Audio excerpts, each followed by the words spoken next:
Good. Good morning, ladies and gentlemen. Welcome to the Professional and Occupational Licensing Subcommittee of the Committee on Regulated Industries. We have 4 bills to hear this morning. If you're here to testify on one of those, or if you want to be heard, I'm not going to set a limit at this time, but I am going to ask you to please don't tell me the same thing twice. And if somebody else has already said what you'd like to say, then we'd welcome you to come and tell us that you agree. But please don't give us the whole testimony again. If you do that, then we'll be able to move forward without limiting what you have to say. The first bill we're going to hear, I'm going to ask Senator Williams, in deference to the fact that he's a longtime, very dear friend, and he's a member of our body across the abyss. Senator Williams, if you want to come and present your bill, are you going to handle the President Pro Tem's bill also? Yes, sir. Okay. Let's go with 146 first.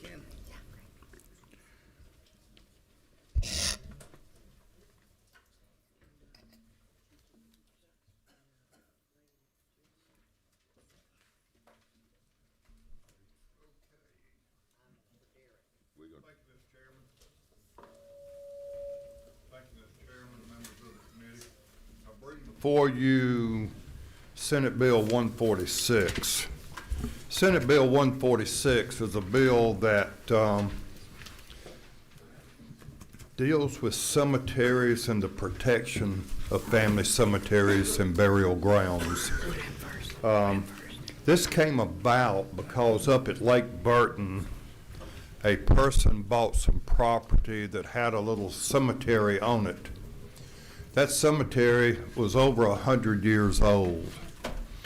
And this property owner decided that she wanted the cemetery moved. She couldn't get the funeral director or the coroner or anyone up there to move the graves, so she hired someone to go move the headstones. Took them up.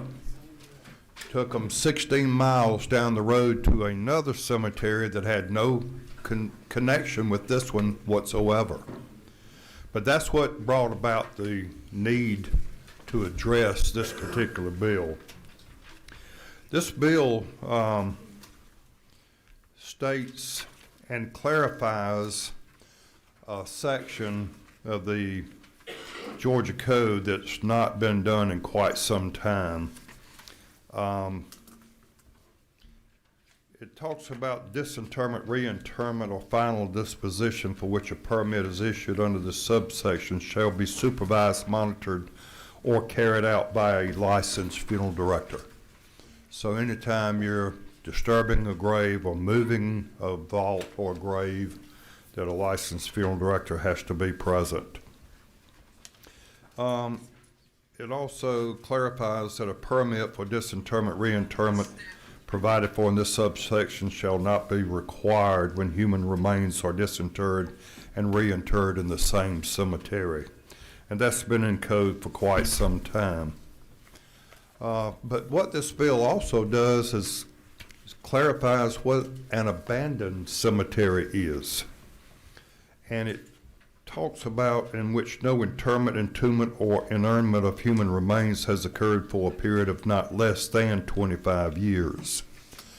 But it doesn't state that it's no longer a cemetery. Once a cemetery, always a cemetery. The only way it can cease being a cemetery is go through the process, and that's what this bill does. It specifies the process of disinterring and removing graves and moving them to another location. And this could be in response to DOT doing a road widening project or an expansion or even erosion of land around a cemetery. But what it also does is it gives heirs to people buried in cemeteries rights to go visit their graves of their ancestors. Representative Jesse Petrie has family in Burke County, Georgia, and it's one of his great-great-great-grandfathers who fought in the Civil War and other members of his family. Well, all of that land went up for sale, and someone out of Florida came and bought all of that big farm area and put up a fence with no trespassing. So it prohibits them from being able to visit their family's graves, to make sure that it's maintained, and just out of respect, they're not allowed to even go visit their graves. But what it does is it outlines that if there is a dispute between the landowner or landholder and the heir, that they can go before a Superior Court judge. That judge can work out a mediation of when it's convenient for someone to go and not interfere with the property owner's rights or his privileges, but also work out a time when an heir can go visit that cemetery. Let's see. Yeah, I've talked about how in section 36-72-6, line 250 explains how to move a cemetery if necessary. It also, there's a couple of amendments I'd like to make on page 20, line 41. We're going to need to change after July 1, 2026. Right now it's got 2025. I think, is it 481? I hope not, not on page 20. Okay. Are we working off LC 550470? No. Okay. You want me to start over? No. It's already been fixed in this version. Huh? It's already been fixed. Oh, has it? Okay. 486. Okay, so the date has already been fixed and addressed on that then. Okay. It has. And also, it states that in order to start a family cemetery, that you have to have, does it say 1/2 acre? Okay. Okay. And also, someone that's starting a family cemetery, probably some of you other funeral directors, either on the panel or even in the audience, probably gets calls from your county commissioners time to time asking, I've got some people wanting to start a cemetery on their property. How do we do that? And so this pretty much outlines what needs to be done. But what's very important is that this is not for, you can't sell these burial rights. Once you do that, you come under the Securities Division of the Secretary of State as being a perpetual care cemetery, and that's when you've got to go through a lot of other steps to even create a perpetual care cemetery. I'll be glad to take any questions if anyone has any. I see number 26 has a question. That is Chairman Ridley. Thank you, sir. I just had a question. I remember us kind of talking about this a little bit on this bill before. And I understand now you got it, before I don't think you had where a Superior Court judge you'd have to go between them to let the person come on the property. I think before you were just saying that the person had a right to come on that property, and there was a little bit of issues with that. But I guess I kind of go back to that a little bit because I just think that there should be something on there. If I go to court and the judge says, hey, you got to let them come on your property, that's fine. But I think there should be somehow that if I'm court ordered, they don't get out there and break their ankle and then try to sue me for it. Right. You're putting a property owner under a whole lot of legal ramifications that could happen. And somebody's mad at somebody and they went to court and they spent the money to do it, and now all of a sudden they get hurt every time they go out there. So I just would kind of like to have some sort of, if a judge says, hey, then go out there, then that person the property owner can't be held for any kind of accidents or anything that happens to the person. And I don't know exactly how we'd go about doing that, besides maybe my attorney friend down there can tell us what language you could do on that. Yeah, Ledge Council probably can come up with something to insert in that, but, no, that makes perfect sense. Yeah, that's right. That makes perfect sense. Mr. Reed, let me say this. I think the attorneys we have here would tell you that no matter why somebody's coming on your property, you have some duty to not have a particularly dangerous hazard. So if you get into trying to separate that, I really am afraid that that's beyond the ability of this committee to sort that out. You might go back to judiciary and let them handle that. But I'm really afraid that our committee is not in a position to make that determination. You understand what I'm saying? I do. I guess what I'm saying is, if you're saying that a person can come on there and take care of that property, that they can do clean up around that cemetery or something like that, they get out there with a chainsaw and they cut their leg that they brought onto my property, that court says now I got to let these people come on my property, or I'm being nice enough to let them come on the property, then all of a sudden I'm liable. You see, and I understand it's not our job to do that, but maybe this bill needs to be in judiciary because if we pass it out, and we pass it, then and it goes into law, then you're gonna have that hanging out there. I'm afraid you're gonna have that anyway. Yeah, basically, we could put in there that the judge could grant them visitation privilege with supervision to make sure that they're being watched and observed, to make sure that nothing takes place that would be to address what you're talking about. Let me suggest this.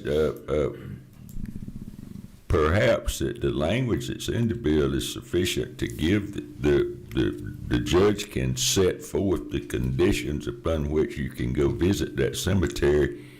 I think that's true as the wording is in this bill. Do we have an attorney member here that might wish to opine?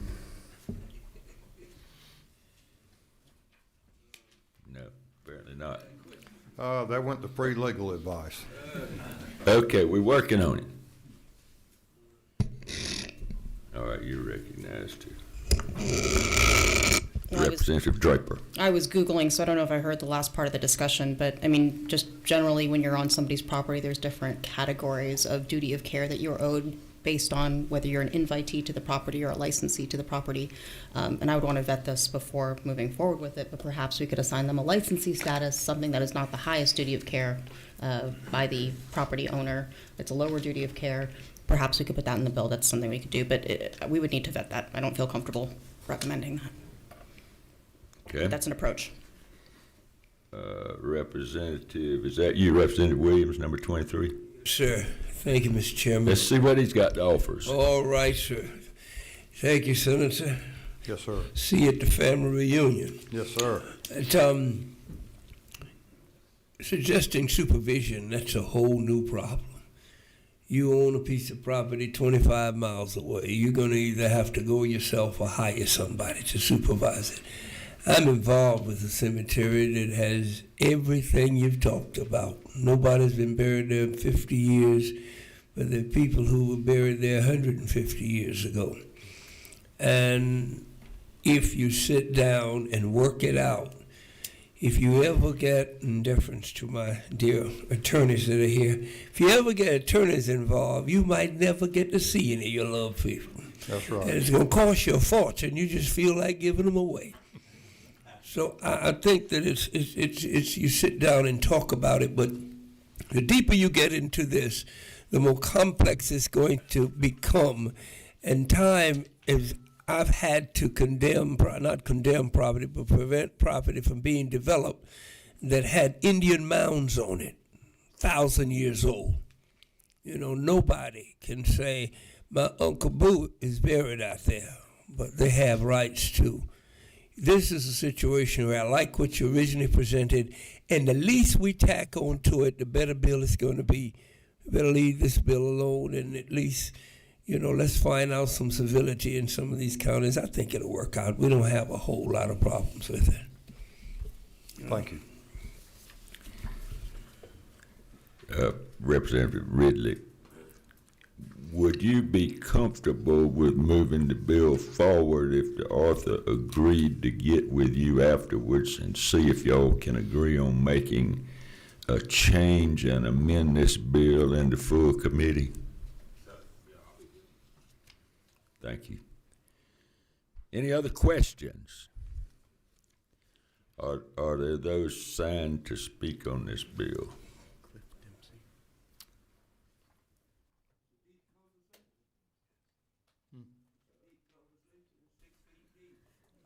Cliff Dempsey is signed to speak.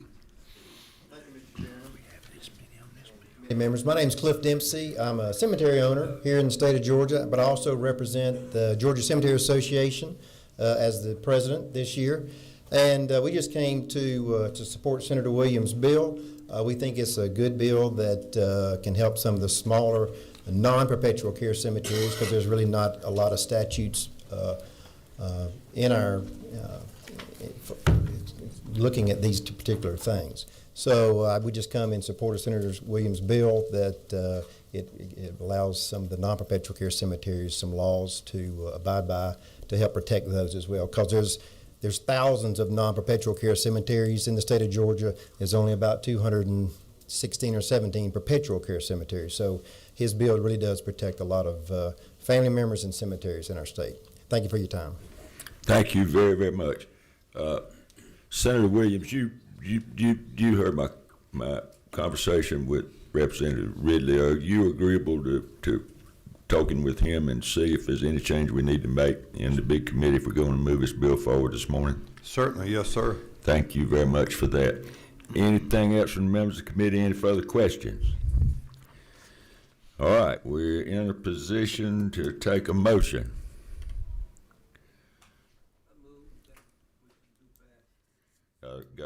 Got a motion and a second. Do pass. Any discussion? Any amendments? All those in favor will say aye. Those opposed, no. The ayes clearly have it, and your bill is in the full committee this afternoon at 2 o'clock. 2 o'clock, okay. Yes, thank sir. you. All right. And you gonna handle the President Pro Tem's, Yes, sir. and that is Senate Bill 146. I'm sorry, Senate Bill 239. That's correct. LC 560532S. Is that correct? Okay, great, thank you. This bill was brought up by Senate Pro Tem Larry Walker, and since he became Senate Pro Tem, he asked me to carry it. And this was directly relating to licensure of funeral director embalmers. What has happened, and I guess probably myself and a few of the other funeral directors here, and there's quite a number here, and I thank them all for showing up and coming, to where we've come as a profession. When I graduated from Mortuary College in March of '72, we might have done one cremation a year or one every 2 years. Now, probably 40%, 45% of my business is cremations and not embalming. And probably here in the metro area, probably close to 65% cremation. But what has happened, and let me give you a little history. Back up until 1976, someone could register as an apprentice funeral director, work under a licensed funeral director for 3 years, and then register to take a state board test, and if they passed the test, then they became a funeral director. Well, in 1976, a law was changed. In order to be a funeral director in Georgia, you had to be an embalmer. So that law went into effect. There's still some people out there practicing as funeral directors today that are not embalmers. Does that make them less of a funeral director? No. But they do still comply with the laws of the state of Georgia. What has happened, about 26 states throughout the United States has split their license. Every state that touches Georgia has split license, meaning you do not have to be an embalmer to be a funeral director. You know, I kind of compared it to some of the physicians that you can be a general practitioner without being a surgeon. And like my dentist in Milledgeville, he's a general dentist, but he is not an oral surgeon. When I had to have a root canal, he had to send me to Lake Oconee, that he didn't do those. So, you know, it's kind of like that. And this bill does not lessen the education requirements to be a funeral director or an embalmer. You still have to have school. You still have to have education requirements. I think it's around 3,000 hours, and take the state test and serve apprenticeship in order to be a funeral director and or an embalmer. It just separates. This bill touches on a lot of other things also, such as on page 4, on line 74, funeral service contract means a written, notice the word or oral struck through, agreement between a funeral director or funeral establishment and a family. That is bringing Georgia law into federal law. The Federal Trade Commission mandates that. But even so, there's still some funeral homes in Georgia that are not doing that. They're only doing oral contracts. Line 115 on page 5, any person who actively engages or participates in any way in the business or profession of funeral directing, included but not limited to consulting with consumers about potential funeral services, shall be considered to be practicing as a funeral director and must be a licensed funeral director under the terms of this article. What you've got is some insurance people going out selling insurance, telling families and telling people the laws and pretty much arranging a funeral only to sell insurance. And so this will put a stop to some of that. Also, if you flip over to page 6, line 127 through 136, it's talking about State Board of Funeral Service may issue subpoenas to compel the attendance of witnesses and the production of records or other documents in connection with an investigation of a potential violation of this code section. This is strong. This is something that our state board, there's been actually funeral directors practicing from their home. They just buy a billboard and they put their name and license in the state of Georgia, but they don't own a facility. They do not, they're practicing independent. And if they were to receive a call from a family to provide services, they don't have a facility for that family to go to. They rent, subcontract another funeral home and meet people at that funeral home to select a casket. They'll even rent their arrangements room. They'll rent their chapel to conduct a funeral service. And when complaints have been brought up about some of these providers, the state board says we have no jurisdiction because they do not own a facility license. So this clarifies and changes that the state board will actually have an investigative power to have these people produce. There have been complaints on some of these providers that they're not filing death certificates on time. They've done things unethical and wrong. And so this is a way our state board can hold them accountable. Also, it changes the state board to actually 7 members. 3 members can be licensed funeral directors, 3 can be licensed funeral directors or embalmers, and 1 member would have no connection to the funeral profession.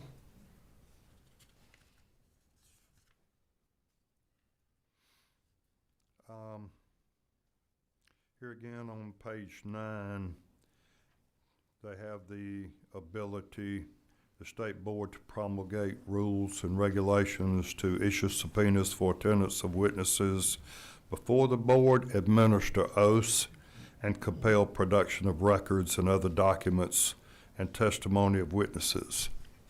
So this is clearing up a lot of things that I think the profession needs and has needed. In order to become a funeral director,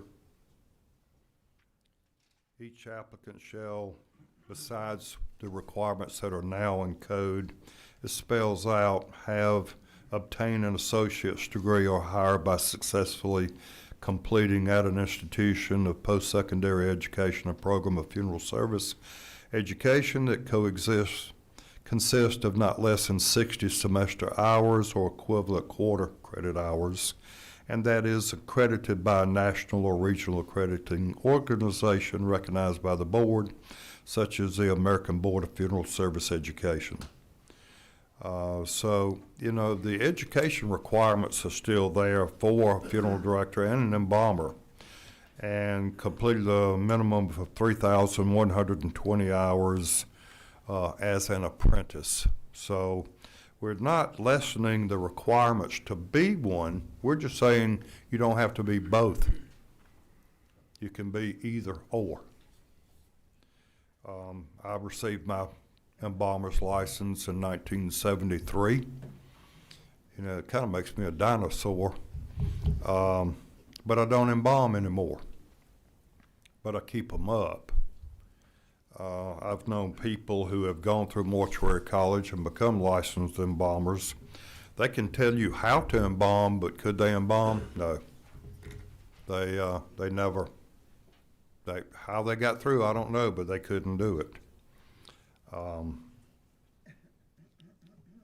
be glad to take any questions as I cover some of this stuff. If you have any questions, this just clears up a lot of antiquated laws that have been on the books for many years. Back 10 years ago when I first got elected, Sean Marie Story had told me then, Rick, we need to sit down and go through a lot of that and update a lot of that. And I think that's what this is actually incorporating also. Another thing, and I don't know, there's a section in here that deals with unclaimed cremated remains. This, believe it or not, this happens. All of us funeral homes have a closet, and there will be stacks of boxes of unclaimed cremated remains that families will not come back and get. You probably remember the funeral home that was broken into, halfway burned up in Marietta a couple of years ago. On the news, abandoned remains of cremains. They're not abandoned, they're abandoned by the families. They're not abandoned by us funeral homes. We are in charge of them. And right now, under the law, I could go and on my own purchase a mausoleum crypt and put all of those cremains in it. And a family can walk in and said, you cremated my father 35 years ago. We're here to pick up the cremains. I've got to go get those out, and all that family is liable for is $100 for me to go get those cremains and give them to the family. This allows the funeral home, if after 60 days from the date of the organic human reduction is completed or the date of cremation, the authorizing agent Representative has not specified the ultimate disposition, and they have not come back or claimed those cremains, that we can send them a notice, and within 30 days after the transmission of that notice, then we can legally dispose of those cremains by interring, scattering, or whatever. And we document where they're scattered. A lot of cemeteries have a scattering garden. And people do this all the time. People ask me all the time, can I scatter my mama's cremains? Can I do this? Sure you can. Actually, on a death certificate, the final place of disposition usually is the crematory. That's what's put on the death certificate as to the final disposition. It strikes out again that, however, that such cost shall not exceed $100. It's a pretty extensive bill. I know the Georgia Funeral Directors Association did a survey. I think there was 57 that was for the bill. I think maybe 24, 25, I don't remember exactly, was against it. And they put their comments and remarks, and I could tell from the comments and remarks that most of them had not read the bill. The devil's in the details. Be glad to take any questions. Thank you for a very thorough presentation. There's one thing I would like to mention to you, since you are my very dear friend, is that you probably need to take considerable care when you start talking about dinosaurs, because there might even be some folks present that are older than you are. Okay, Representative Draper, you're recognized for the purpose of asking a question. Thank you. Just a quick question, and it's probably already in the bill, but since you're now separating the licenses for embalmers and funeral directors, is there something in the bill that prohibits somebody who's just licensed in funeral directing from embalming? Yes, that you're not allowed to do that. And that's in the bill? Right, yeah. Well, yeah, a funeral director, someone that's just a funeral director would not necessarily know how to embalm either. One thing that I failed to mention, under the Governor's Right to Work Act and what he has pushed for military families, all of these contiguous states allow just a funeral director. Now, suppose a military family moves to Georgia from Florida, one of the other states, and the wife is a nurse and she goes to work. The husband's a funeral director only in one of those other states. He cannot become a funeral director through reciprocity in Georgia right now, because he has to be an embalmer to be a funeral director. So this would prevent him from going to work. I can tell you another story that happened. I had a gentleman that worked for me that was a funeral director only. He failed to renew his license and realized it just a month after the deadline.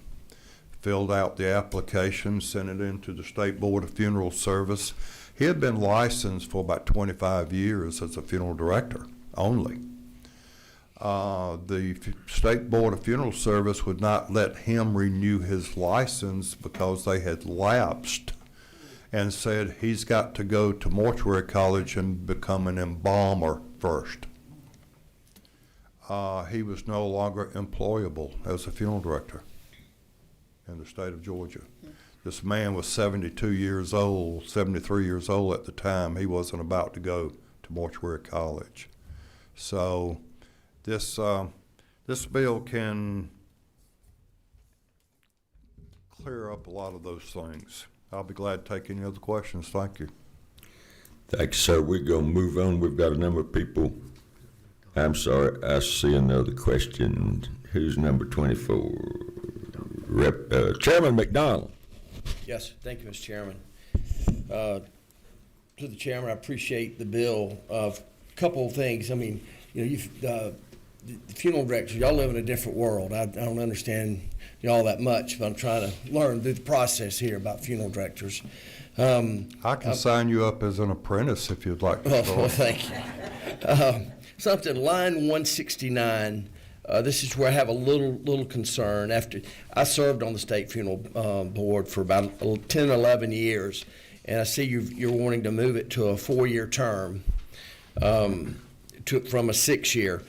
You know, the years really don't matter to me as much. I mean, I have no problem with the current law, and there's 6 years, but I would like to see, are these terms staggered? Yes. They are staggered and, of course, appointed by the governor. What about the possibility of having a term limit on if you serve 4, if you serve 6? Because there's a lot of talent out there in I think the funeral industry, and it bringing fresh ideas and voice to that board, I think would be important after serving on it and seeing some of the people that, you know, that had been there even before I got there, the years that they had been on there. Love the experience, but there's still a lot of talent and, you know, younger talent out there too that could probably serve on that board at the pleasure of the governor, that I would love to see. That's on that. But then we talked about the unclaimed remains. Let's address that. Let's do, 2 term limits? I mean, 2 terms? Whatever we decide as far as a 6-year or 4-year, but I think 2 terms is plenty to serve on that board as long as we keep it staggered and keep you have the representation from the general public that individual stays on there. I agree with you. I still think that the board, if you're going to serve on this board, you should have those dual licenses also. I don't think that, you know, I think those that have gotten that license have put a lot of schooling, a lot of education, do a lot every year through continuing ed to keep that license. So as the chief board that oversees, I'd like to see both licenses you have to serve on that board. Sure, I'm amenable to that.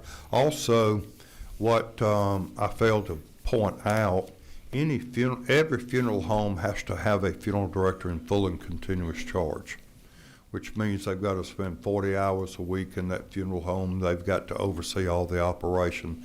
That person still has to be a licensed funeral director and embalmer. Has to have both licenses. I totally agree with that, and I'd like to see that with that in mind. I think that plays in a role as far as the governing body of funeral directors and embalmers around the state. I think the board that person needs to have both licenses to serve. One other follow-up was the unclaimed remains, whether it was the composting or just general cremation remains. You know, we have a process that Georgia law allows us right now to turn these remains to a period determined, I guess, by the funeral home over to the coroner system, which... I have coroners that will not accept it. I have coroners that will not touch them. Well, maybe that's something we need to possibly address, because the current law states that they must, I think, receive these remains if requested by a funeral home.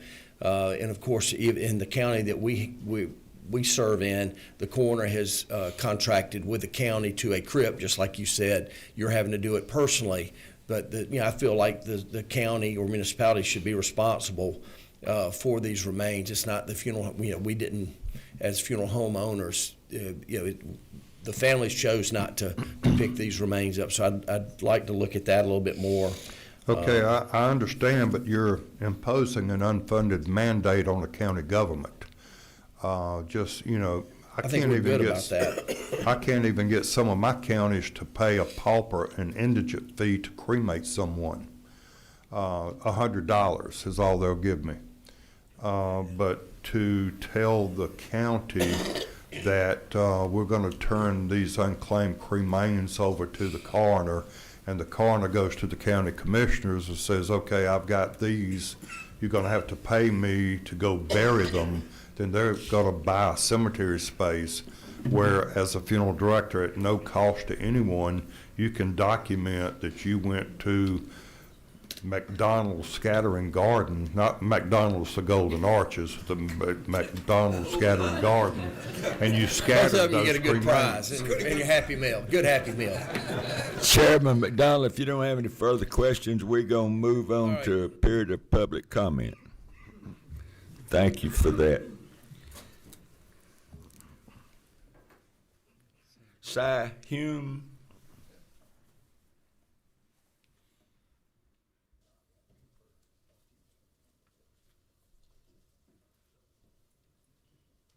Mr. Chairman, thank you for allowing me to speak. Thank you for being here. Senator Williams, you've done a great job with this bill, and there's really not much I can add to this bill other than one thing. He didn't leave it out intentionally, but I don't think he was thinking about it. In Georgia today, you have to be an embalmer before you can be a funeral director. So you can take the path of being an embalmer and never become a funeral director. So with this bill, the way it separates our licenses, you still have education, you still have to go to school, you still serve 3,200 hours of apprenticeship hours. It gives the people the opportunity to choose their path one way or the other. I have 12 licensed funeral directors on staff. 6 of them I would never put in front of a family. 6 of them I would never put in the embalming room. Embalming is an art and a science. Waiting on a family is about compassion. 2 totally different avenues that you're taking. I can do both. I'm fortunate. Senator Williams can do both. He's fortunate. We're not telling other funeral homes how to hire people. They can still require that they be dual licensed. However, those of us that want to hire a single licensed funeral director and embalmer, a single licensed funeral director, we're allowed to do so. So we're not limiting people on how they can hire people. We're not telling them what to do. But we are opening up the opportunity for other people to come into our state and be part of our state and be a part of our funeral service. I believe there's 1,700 licensed funeral director and embalmers listed on the state website, somewhere in that neighborhood. I can probably name, just off the top of my head, probably about 100 of those that are not active. And I'm sure if we really polled that 1,700, we would find that they're either retirees or moving on to other things or just doing other things in our profession. But they're not acting as funeral director and embalmers in any way, shape, form, or fashion.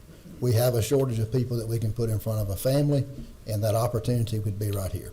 Thank you, sir. I think Mr. Ridley has a question, if you'd be willing to hear his question. Yes, sir. I just have Representative one Ridley. question. If you don't know the answer, that's fine. How many states do they have a separate, where they have just a funeral director and then you have a separate license for embalmers? Georgia is a lone state sitting out one island by itself.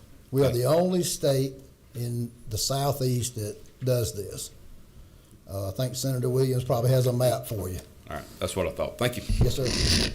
Thank you for your testimony. Next is Scott Young. 26 states have the licenses split. Thank you for being here, and we look forward to hearing your testimony. Thank you very much. It's very hard to follow Senator Williams, so I'll be very brief. My name's Scott Young, and I represent the largest provider of death care services in North America, as well as Georgia. I've been in the funeral industry for over 50 years, so I kind of might fall into that dinosaur tranche, but not willingly. We, as a company, strongly support Senate Bill 239 for a variety of reasons. When we look at the data reflected through Cremation Association of North America, CANA, we're represented across Georgia at about 55 to 56% of cremation rate. When you add in religious groups like Jewish families, like Muslim families, that quickly grows to about 62, 63%. The rate of cremation is growing at 1.5 to 2% every year. It's not going away. We also look at our locations, and we're finding a very big decline in funeral service because a lot of people don't want to embalm, as they've mentioned. I've been in the business for 40 years, been licensed, or 50 years. I've been licensed for over 40. I haven't embalmed a body in 40 years. It's not a requirement. But there's so many good-hearted people, hospice workers, hospitality workers who would love to be in our industry who can't get in because they don't want to embalm a body. They just don't want to do it. But they want to be caregivers. So this gives them an option to do it with preclusions. They can't be a full and continuous charge individual to oversee locations. So I think that's really, really good. We're not changing educational requirements. I'm dual licensed in Indiana and Georgia. I was dual licensed in Tennessee and Virginia. And to Senator Williams' point, he pointed out the 26 states that we split licenses of, or in, if you will. They, 2 of them aren't required anymore. So anyway, that's my commentary, and probably no questions because so many of them have been answered already. Thank you for being here, and I see no questions. Thank you for your testimony. I look forward to our next speaker on this bill, Chuck Sims. Long time friend and a former member of the Georgia House of Representatives who served honorably and made great contributions to this state. Mr. Sims. Thank you, Mr. Chairman and members of the committee. Thank you, guest. I'm not totally against this bill. I have qualms about it, and there are the reasons I do. If you went to hire an electrician and he only passed half of his board, you wouldn't really want him just to put your wall socket in, but you might not want to put in your fuse box. Same thing for a doctor if he only went to half of his, medical degree and didn't go to his residency. There's things that you're talking about doing half and half. I know that the system has changed. In my area of the state, we're pretty much in the Bible Belt. We only have about 25% cremation rate. So I still embalm bodies. I still do the things that I'm supposed to do. I direct funerals. My son is a licensed funeral director and embalmer, and I have several people that work with me that are both licensed on both sides. They took a long time to do that. It does lessen, no matter what we say, it does lessen our degree and what we do. Now, as far as I know, there is, unless I can be corrected, there is no real curriculum just for funeral directors. There is no real accredited curriculum just for embalmers. When you go to mortuary school, you go to both. And you have to go through, as the law states now, you have to go through both and learn how to be both. There's one real big reason for that. If you're going to explain to somebody about embalming and you're just a funeral director and you don't know, you're not going to be able to do that. And that may be a bad thing at your funeral home. It may be a good thing at your funeral home if you're presenting that. That's the only thing that I had my main problem with the bill about splitting them. If the state wants to do that, I'm sure that the state will. I just had a qualm with that. The rest of this is very, very good. The fact that non-funeral directors that are selling funeral service does not need to happen. That is an absolute thing, and I commend Senator Walker and Senator Williams for putting that in there, because that is a huge problem. But one of our main problems is in the licensing board and the people that go around and inspect funeral homes do not need to be cosmetologists. They need to be funeral directors that understand the funeral business. We had an absolute terrible problem in my area not long ago. A man's got 109 charges now against him for abandoning bodies and whatnot. But that could have been prevented because they had gone by several times to inspect that funeral home and didn't know what to ask for and what to look for. Had they known, that would have probably not have happened, and that man would have had the doors closed, but it didn't happen that way. I think that somewhere along the way that needs to be addressed. I don't know if that's this time or another, but I was also, and Representative Powell is not here, but he and I were involved with the Noble, Georgia catastrophe and Ray Brent Marsh, who, let 300 bodies go to the bad and just abandon them up there at a crematory. We've also had some issues with crematories and with funeral homes abandoning things.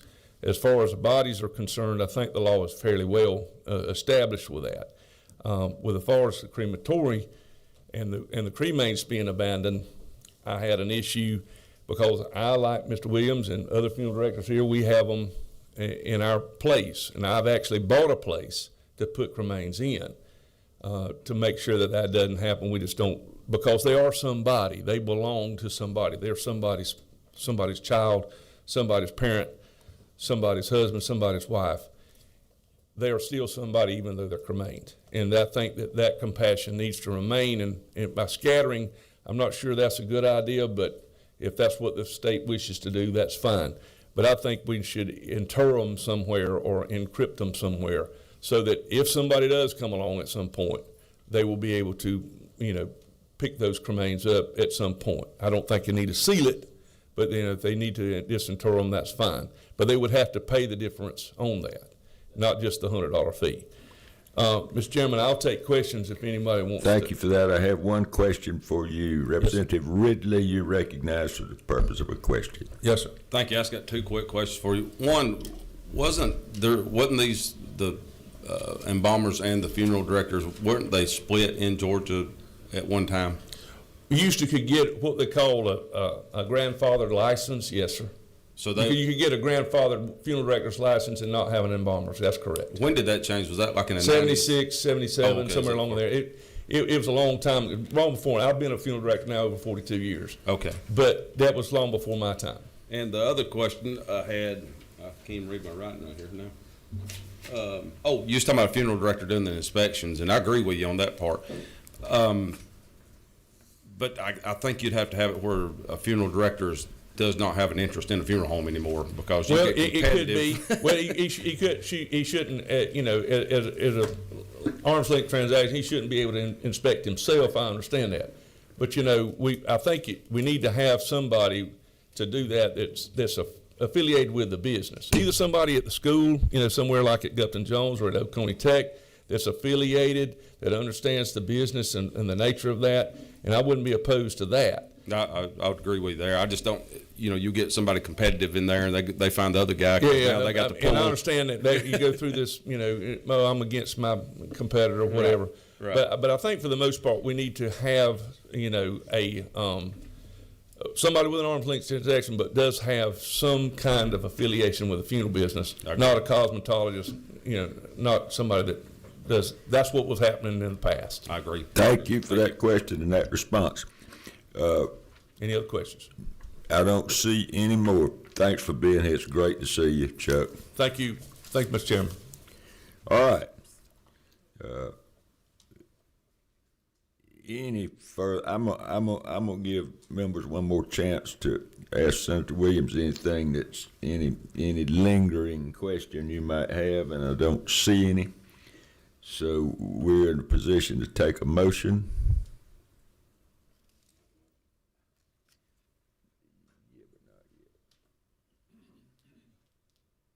Do I hear a motion?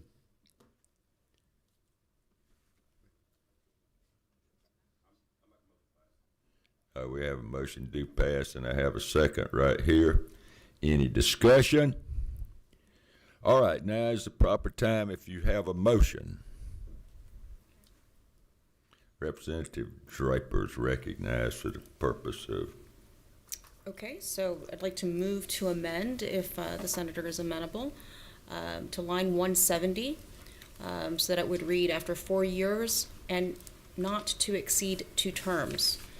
So starting at line 169, it would say the members of the board shall be appointed by the governor for terms of office of 4 years and not to exceed 2 terms. Any questions or discussion about that amendment? All right, you're prepared to vote on the amendment. All those in favor of the amendment will say aye. Aye. Those opposed, no. Now we're to the main question. We have a motion and a second. Do pass on the bill. All those in favor will say aye. Aye. Those opposed, no. The ayes have it, and your bill is in the full committee at 2 o'clock this afternoon. I want to say this too. We just got the substitute on 1252. We've lost some members to the Rules Committee, and they should be finishing up right now. They've requested that we take one more bill first because they want to be present. when we hear 1252. 1254. Excuse me. Okay, so that brings us to House Bill 1305, Representative Clint Crow.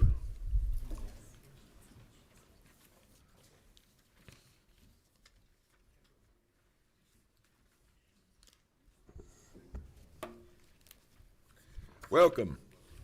Thank you, Mr. Chairman. Trying to figure out which one of these seats is. You are recognized to explain your bill. Thank you, Mr. Chairman, members of the committee. This is House Bill 1305, and we have a committee substitute that I hope y'all have. It's LC 620425S. We do have it. Perfect. This is titled the Home Inspector Licensing Act of Georgia. And very simply what it does is it establishes mandatory state licensure for home inspectors and home inspector companies in Georgia to be regulated by the State Licensing Board of Residential and General Contractors.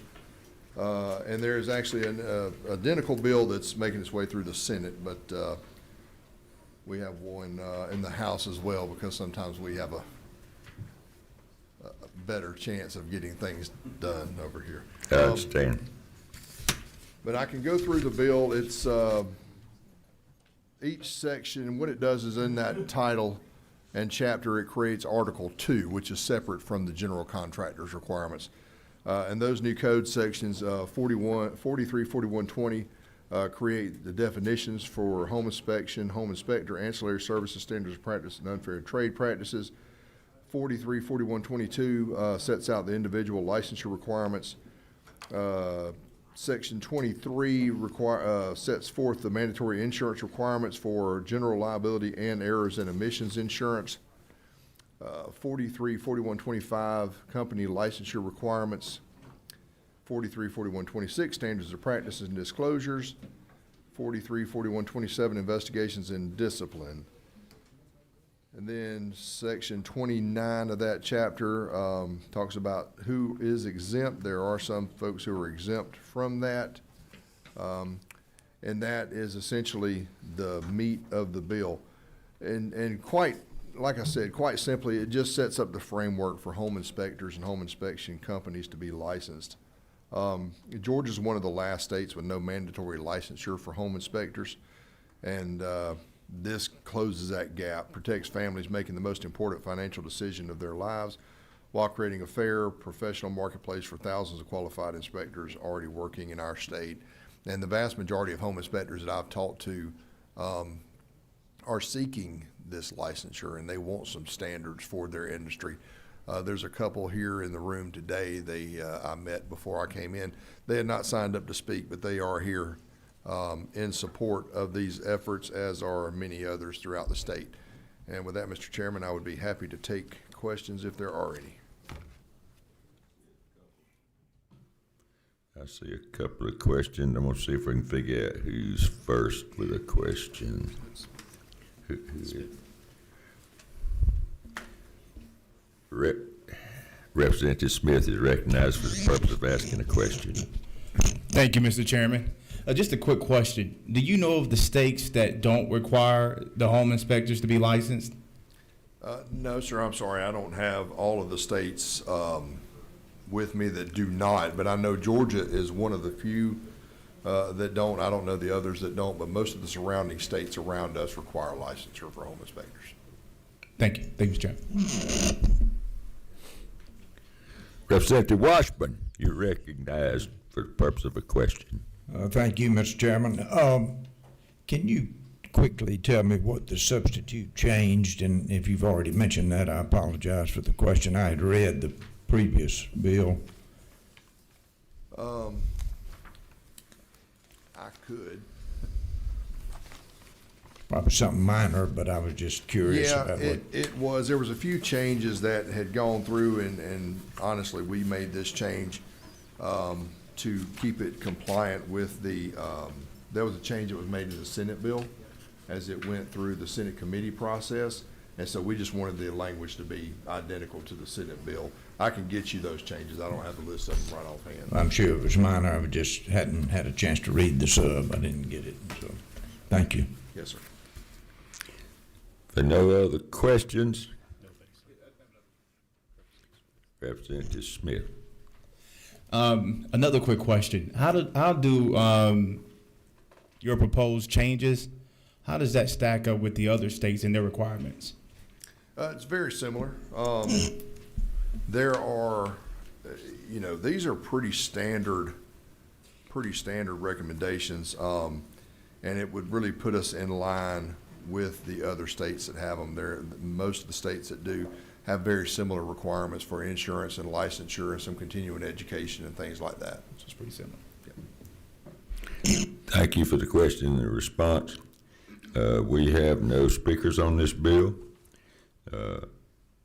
Members of the committee? We have a motion to pass. Is there a second? There is a second. Discussion. Any amendments? All those in favor will say aye. Those opposed, no. And your bill will be in the full committee to be heard at 2 o'clock this afternoon. I have a member that has requested a 10-minute break. I'm going to respect that, and we're going to come back in exactly 10 minutes, which will be 11:44.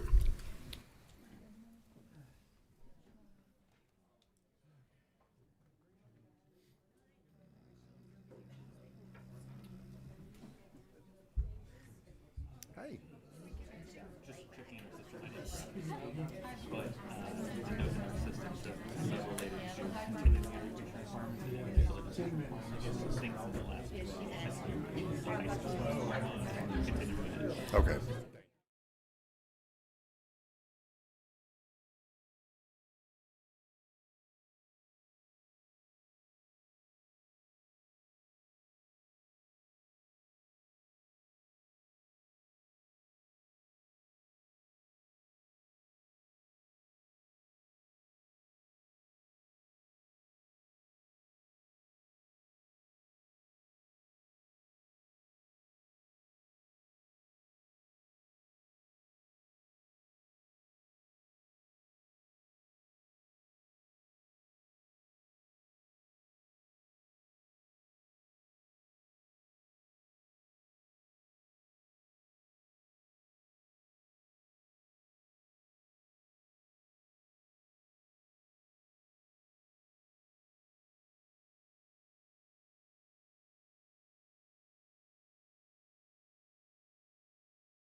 All right, we'll come to order. Members, please take your seats.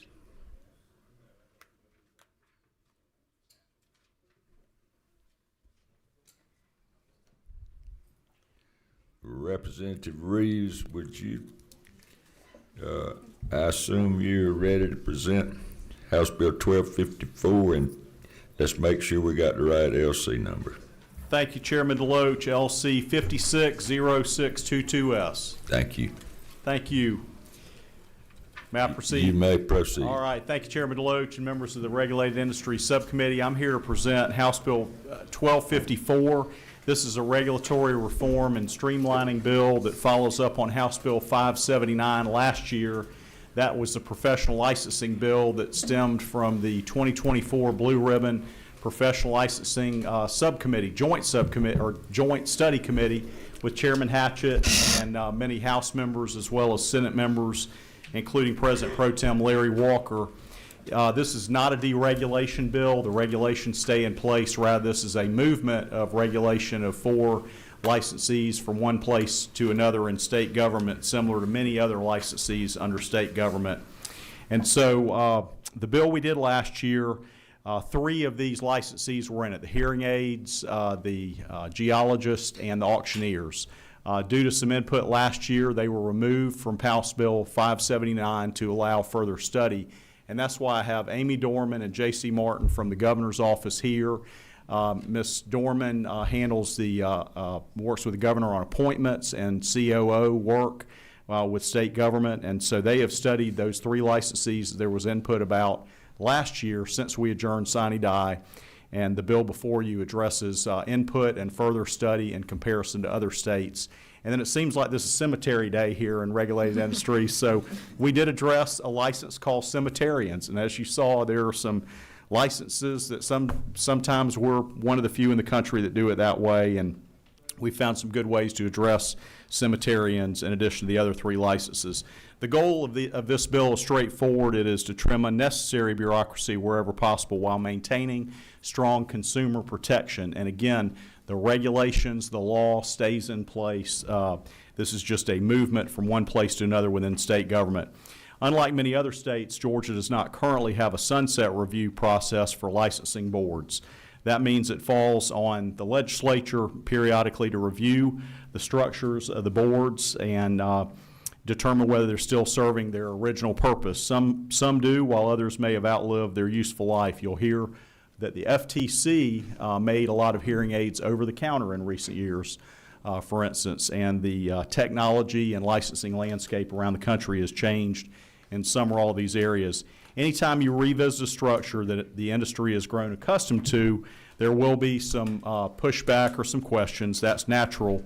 When something's existed for a long time, it can begin to feel like something people are entitled to rather than an intentional policy choice. And the responsibility of this committee and the House is to make sure not to preserve systems simply because they've always been there, but that they're serving the people of Georgia and asking whether they're still necessary, effective, and in the best interest of the people of Georgia.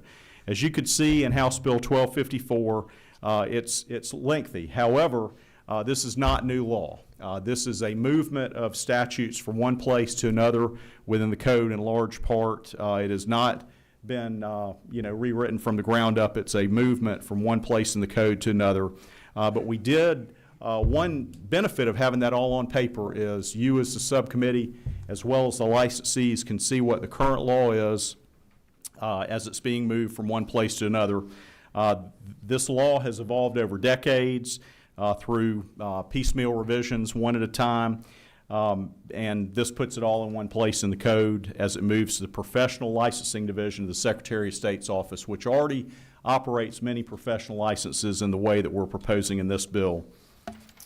2 recent Georgia Supreme Court decisions, the Eternal Vigilance Action case and Raffensperger versus Jackson, clarified constitutional limits on occupational licensing and were considered in drafting this bill. Together, they reaffirmed that licensing standards must be clearly set by the legislature and that any burden on a Georgian's ability to work, to make a living, must be justified, they must be objective, they must be clear and reasonable.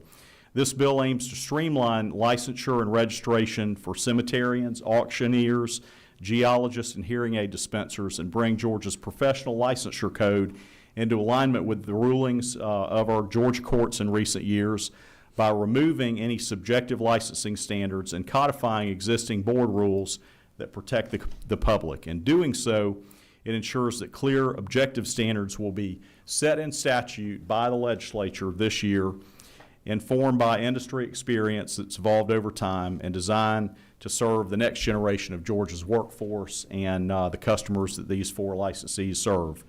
So let me go through each of the changes.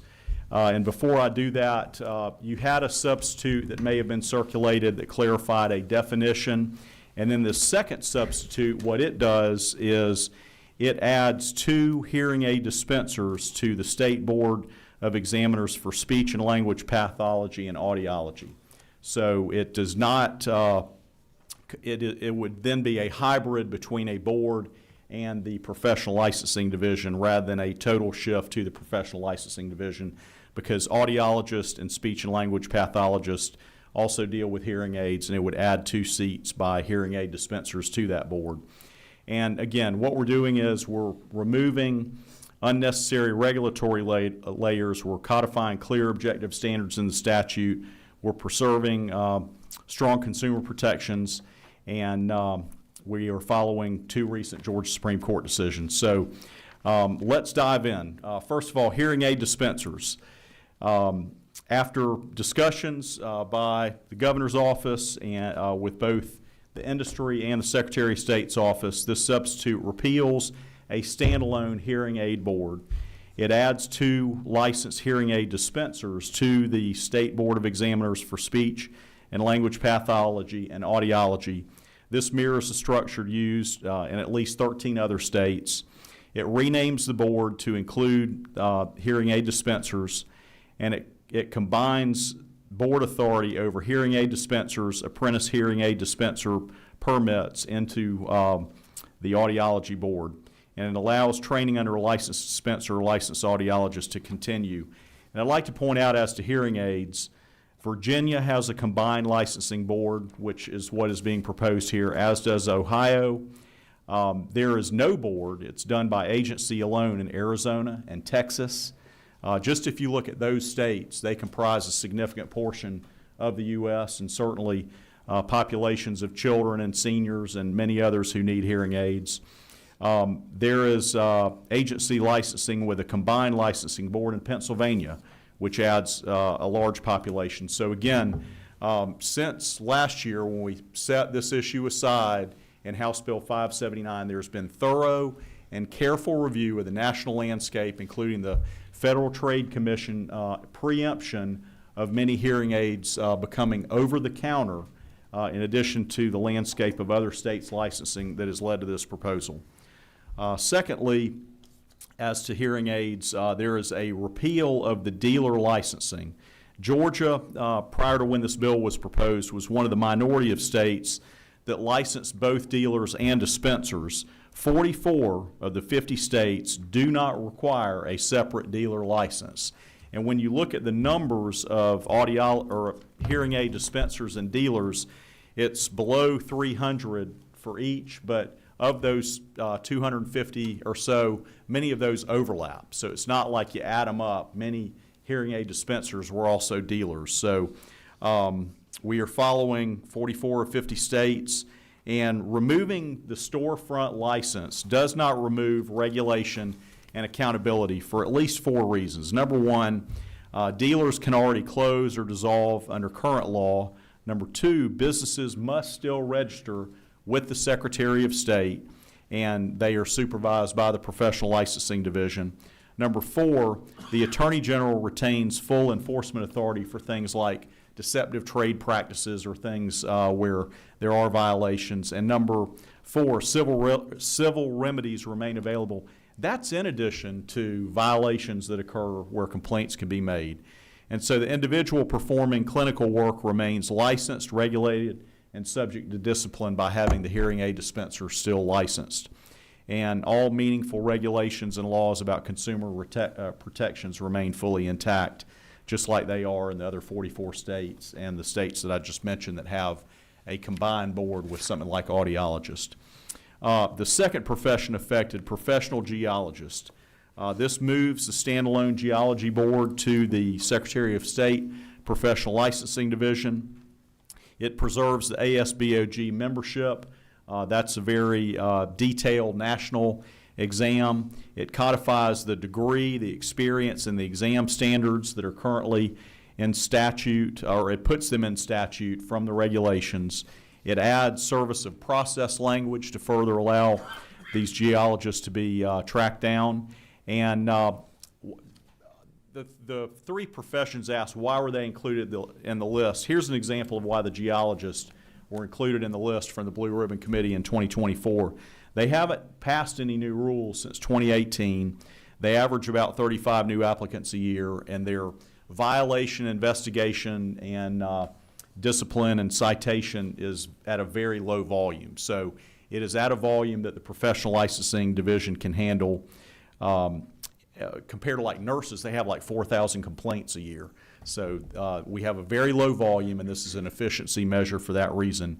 Eligibility review consists of verifying the accredited degree, the required experience, ASBOG exam passage, and application materials. And as a proud UGA alum, UGA has a wonderful geology program, so the degree verification will still go on just as it has in regulations. But those are very objective criteria that the Professional Licensing Division can do without having a separate board. They're objective documentary determinations. Tennessee, for instance, operates under a similar model and retains an active ASBOG member. In the process, the standards remain intact and administration becomes streamlined. In the bill, there is some language that requests the Professional Licensing Division to have an advisory board of the geologist and to hear from the professionals. So there still is some input from the professionals in that way, and also the professionals would have a designated person within the Professional Licensing Division to be able to make complaints or follow-ups with. Third, the auctioneers. It moves the Auctioneers Commission to the Secretary of State Professional Licensing Division. It retains individual licensure of the auctioneers. It repeals the auction company license, however. So you're going to have individual licensees. You're not going to have a second license, sort of like with the hearing aid dispensers. If you've got one and they know where you are, there's no reason to have the second license. There is a recovery fund that has long existed under Georgia law for auctioneers that's never really been tapped, thank goodness. So things have worked and consumers have been protected. Nobody's needed to get their hands on that fund, and so it ends new contributions July 1st, 2026. The fund remains active to pay any claims that occur against an auctioneer. It will be administered by the Secretary of State Professional Licensing Division.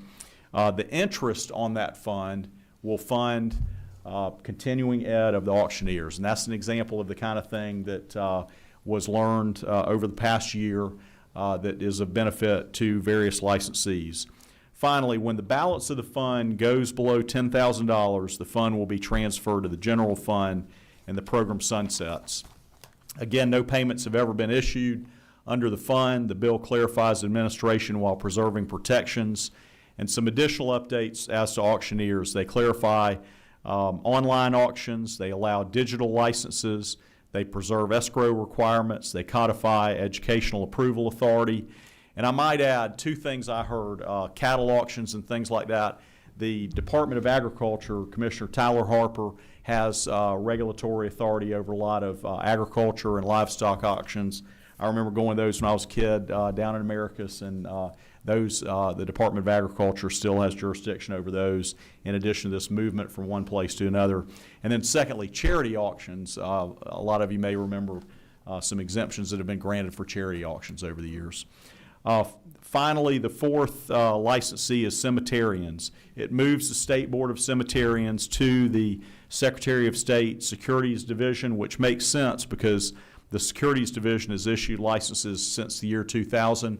I heard Senator Williams a few minutes ago talk about the Securities Division, and they're intertwined with cemeteries and many aspects of payment for funerals and things like that already. It creates an advisory group to help with the growing number of cemeteries that are in receivership. It requires business continuity plans for affected cemeteries. It clarifies statutory terminology, and the feedback on this has been less robust than on some other aspects of this bill. I think that's fair to say. So in conclusion, House Bill 1254, it does not lower standards. It does not deregulate or remove regulations. It does not eliminate essential licensure for these licensees, these professionals. It doesn't weaken enforcement. It preserves professional expertise. It maintains consumer protections. It modernizes administration without overburdening the Secretary of State due to a study of the volume of regulations and discipline under these 4 licenses.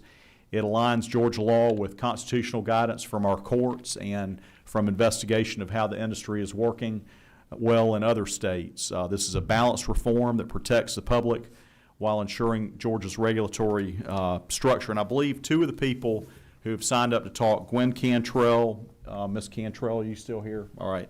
Ms. Cantrell, I know, has engaged. She's been on the board with the hearing aids. Mr. Jim Renner, with geologist Mr. Jim Renner, I know they have engaged at length and have given some good feedback that is included in the substitute, and I'm glad to address questions, but due to the nature of this, it might be good to be able to hear from some of the witnesses first or ask questions to the professionals from the governor's office. Thank you for that good explanation. We're going to go to questions from members. And members, I'm going to say this. I'm going to allow you to go on if you have a follow-up question. But I would ask you to please not get involved in a run-on conversation. We are running up against a hard stop here with another committee coming in. It's the chair's intent to move this forward and hear everyone that's here to speak. But we're going to have to be mindful of that time. So please, if you would do that. Now, let me start by saying, Representative Reeves, we've had the second substitute now. Some of us looked at this bill pretty hard over the weekend. Would you please quickly tell us what changed in these substitutes? The only change in the substitute from what we had last week was the addition of 2 board seats on the Audiology and Speech and Language Pathology Board of hearing aid dispensers. Originally, the hearing aid dispensers were going to move to the Secretary of State Professional Licensing Division. What this does is it moves 2 hearing aid dispensers to the Audiology and Speech and Language Pathology Board. So when I mention those states, it's a hybrid model where you'll have the Secretary of State's Professional Licensing Division and the Audiology Board, which will have the hearing aid dispensers in there. And I did ask around. Audiologists, they are very much out there prescribing and getting people in hearing aids. So to have 2 different boards doing it makes a lot less sense than have 1 board in consultation with the Secretary of State. Thank you, sir. Questions from members? I see none. We're going to move to public comment. Before we begin that, I want to say to you what I've said to these members is our time is limited, but I would like to hear every single person that signed up to comment. So please limit yourself so the chair does not have to do that. And we'll start with Ralph Jackson.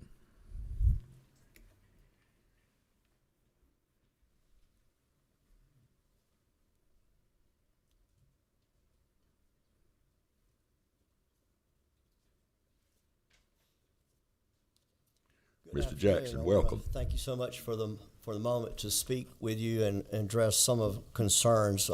Things have changed a lot over the weekend. Some of my original comments are no longer valid. But just a little bit about me. I'm a second-generation licensed hearing dispenser. I serve on the Georgia Society of Hearing Professionals Board as the governmental director. I'm also the chair of the State Licensing Board. I also am the chair of the Federal Advocacy Committee for IHS, which is the International Hearing Society. Currently, I believe there are approximately 48 states that use the IHS model. We call it the ILE, the International Licensing Exam, to establish a minimum competency. And Georgia uses it. And Georgia also uses their practical to establish minimum competency. IHS also establishes a standard for best practice. Their viewpoint is, and it's my viewpoint, that the hearing aid board, separate from the audiology board, at the end of the day, is in the best interest of consumers. I would all three of these boards I serve on are all about advocating for the hearing impaired. At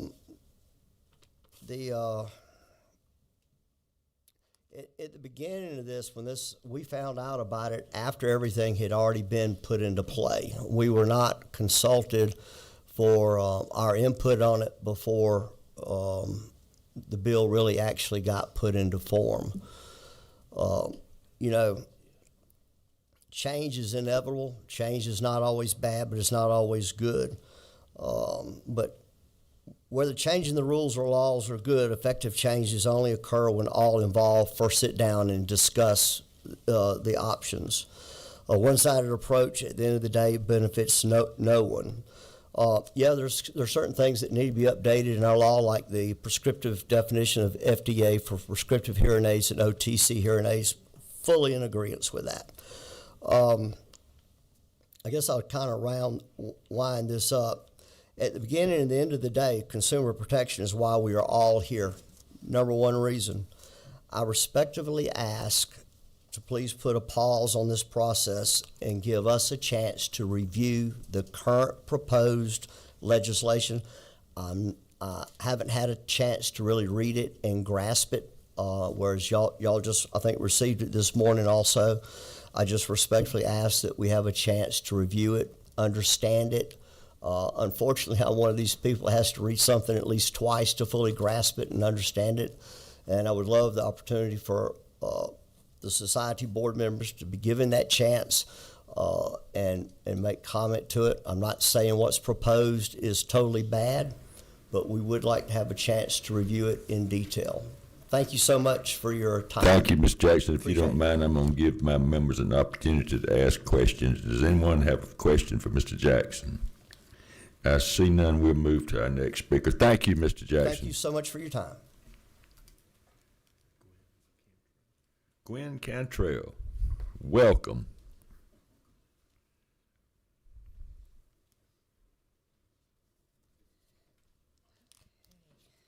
Thank y'all for having me. Thank you for letting me speak. Chairman and members of the committee, my name is Gwen Cantrell. I'm a nationally board certified hearing instrument specialist, a Georgia small business owner. I proudly serve on the State Board of Hearing Aid Dealers and Dispensers. I was appointed by Governor Kemp 3 years ago. It's befitting, I guess, that we're here today because it's National Hearing Day and we were here for Capitol Day. We appreciate you guys for all of that. I'm here to speak, and I do think that the House bill with the amendments is something that, has turned into something that is a lot better than what we were initially presented with, thanks to Amy and her staff and Matt and everybody, and the negotiations and everything that were done, even up until almost 10 o'clock last night on a Sunday. I am a practitioner. I fit prescription medical devices and patients. Just a little bit about me. I'm a mom of 8. One of my children is legally deaf without her hearing aids. So I have a passion for this. All of my family has a passion for this. My son is here to speak as well. I did not want this to go without some type of board governance, and it looks like we've got, that situated to where, we will have a seat at the table instead of no table. I am passionate about protecting the consumer. One of those consumers is my own daughter, okay?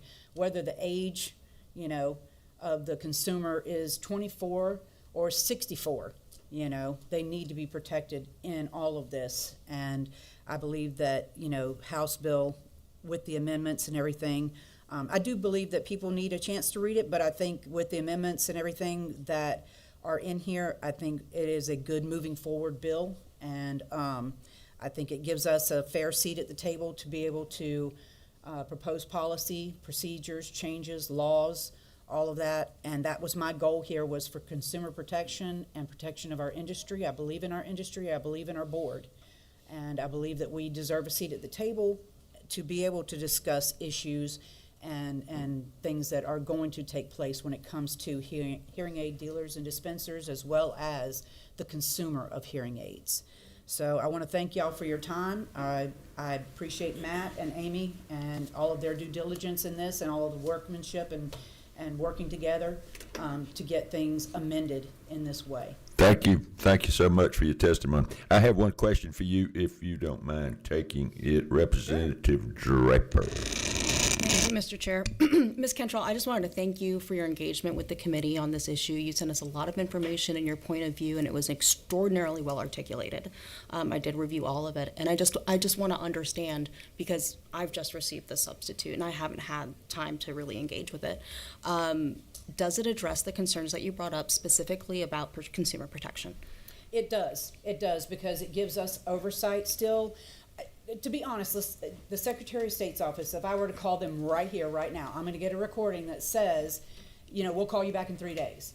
Most of my senior citizens, their families set up their phones. Right. When I go out and I do lunch and learns and engage with these people, if they get a call back, if that number's not saved in their phone, it's considered a scam call. They're not gonna get the phone call back. Right. So we needed to have representation. We needed to be on a board so that they have somebody to go to. They have somebody representing them, and I believe that this does put us on the board. It puts us there to represent our constituents and our people that we have, that we diligently serve for the betterment of their hearing. I'm also a nationally certified dementia and Alzheimer's practitioner. So unfortunately, hearing loss is one of the largest causes of that issue. And early detection and them being able to have a voice is important. Thank you so much for your testimony. Brock Cantrell. Welcome.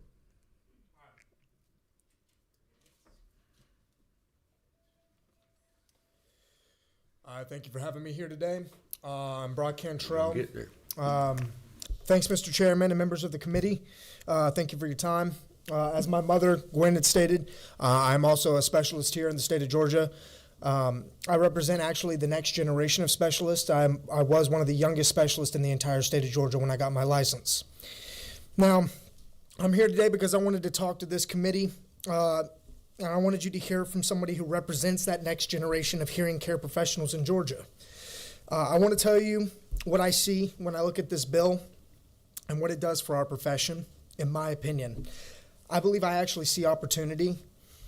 I've looked at the states that already operate under this merged board model, and where hearing aid dealers, audiologists, and speech pathologists all work together under one clinical roof. And from what I'm hearing from practitioners in those states is that it actually works really well. The collaboration between disciplines is real. The shared knowledge makes everyone better at what they do, and the patients benefit from an oversight structure where the full picture of hearing health is represented at the table. That is what excites me about this bill, is as a younger practitioner, the idea of being part of a unified clinical board alongside audiologists and speech language pathologists. It's not something that I'm nervous about. It's something I'm genuinely excited about. I like to think about what we can accomplish together for better training pathways for the next generation of specialists and practitioners who are coming up behind me. Stronger clinical standards developed by professionals who bring different expertise to the same mission as well. More comprehensive regulations built by people who see hearing health from every angle, and better protections for the seniors and the patients who are the reason all of us got into this work in the first place. Just as my mother had stated, my own family, we have our own personal reasons for being in here as well. We take up a large majority of the specialists in Georgia. But separately, each of our disciplines do important work. Together, under one roof, we can actually accomplish so much more. better laws, better protections, like I was saying before, better regulations, better outcomes for the people of Georgia. With that, Mr. Chairman, I support HB 1254 and the amendments to the hearing aid provisions. I believe this merger positions our profession for a stronger future. As someone who plans to spend the next 30 to 40 years serving Georgia patients, I'm grateful that this subcommittee is building a framework that makes hearing care in this state better for the long term. And I want to thank the committee, the governor's office, and the bill sponsors for their work on this legislation. Thank you for your comments. We've got 4 more speakers. We're going to try to get to them, and if you will, move along as quickly because we're going to have a vote on this measure very soon. Next on the list is Cliff Dempsey. Thank you for being here, Mr. Dempsey. Mr. Dempsey spoke earlier. He had to leave, unfortunately. Tell us who you are. I am Tim Smith. I am a former member of the State Board of Cemeterians, served on that board for 13 and a half years. Welcome, Mr. Smith. Thank you, sir. I appreciate the opportunity to speak. I'll make it as briefly as I can. I'm actually here representing the Georgia Cemetery Association, which is the largest professional trade group in our business, with nearly 100 members. Cliff mentioned earlier there's only a little over 200 endowment care cemeteries in the whole state of Georgia out of thousands of cemeteries. Obviously, we are a very unique business, very unique profession. We understand some of the concerns that are trying to be addressed in the bill. We would have liked to have had an opportunity to have input into what was being drafted in the bill, and unfortunately, we did not have that chance. However, we want to say we've had a very good working relationship with the governor's office for the last 7.5 years.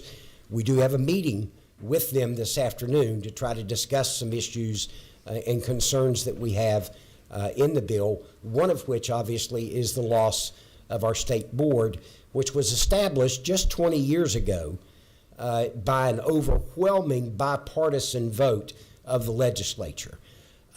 So we look forward to having an opportunity to discuss things further with committee members, with House members, with leadership, with the governor's office, and hopefully be able to come to some solutions that would serve the state and our consumers both. We do believe the bill as it stands would hurt regulation and consumer protection both to some degree. Thank you, sir, and let me assure you that we'll be glad to continue that conversation with you. And thanks for being here. Thank you very much. Appreciate it. Next on our list, representing Secretary of State's office, is Diana Brooks. Welcome. Thank you, Mr. Chairman, and thank you to the committee members. I am Diana Brooks with the Secretary of State's office. We are here today to offer our support to this bill. We have had input. And with our goal system rolled out and the completion of that rollout being done, having worked through some of the issues that we had earlier, we have found that the productivity has increased and the delays decreased. The processing time has decreased from about 28%, and it only takes 4 days, whereas in the past it's taken 4 months to complete some of the paper applications that we had to process. We think that this is a wonderful next step in terms of 579 having been addressed last year, this year 1254, and we're in support of it. I just want to be brief. Thank you so much. Thank you. Next, also with Secretary of State's office, is Thomas Neary. Thomas is not here, so you're going to speak for him. Is he for the bill? Yes, I believe Mr. Neary is for the bill, sir. Yes, he is. Thank you so much. Thank you. And our final speaker, Jim Renner. Thank you, Mr. Welcome, Chairman. Jim, and I understand you're here all the way from the Golden Isles, and I'm always happy to have a friend here from down there. Well, you're not missing anything. It's just as cold down there right now. Thank you, Mr. Chairman and committee members. I'm a professional geologist. I've been practicing in Georgia for 39 years. I was invited by the governor's office to review a draft of this bill briefly, it looked okay. I did express some concerns about some language in the bill, but then when the bill dropped, I think many of my colleagues in the industry were caught unawares, and they asked me to express strong opposition to passing House Bill 1254, at least lines 799 through 1064 regarding professional geologists. But after speaking with Representative Reeves and Ms. Dorman and Ms. Martin this morning, and the governor's office inviting us to work with them to possibly provide some clarification, I believe we will be able to support the bill as it moves forward. Thank you. That's awesome testimony. Thank you. And I appreciate what Representative Reeves has done here today, and those folks in the governor's office. Ladies, thank you. I think you've carried this bill a long way. Okay. Members of the committee, the motion is in order. Have a do pass and a second. Is there discussion? Hearing none, I see you're prepared to vote. All those in favor say aye. Those opposed, no. Your bill is in the full committee at 2 o'clock today. Good luck there. This committee is hereby adjourned. Thank you, guys. For your help. Appreciate it. See ya.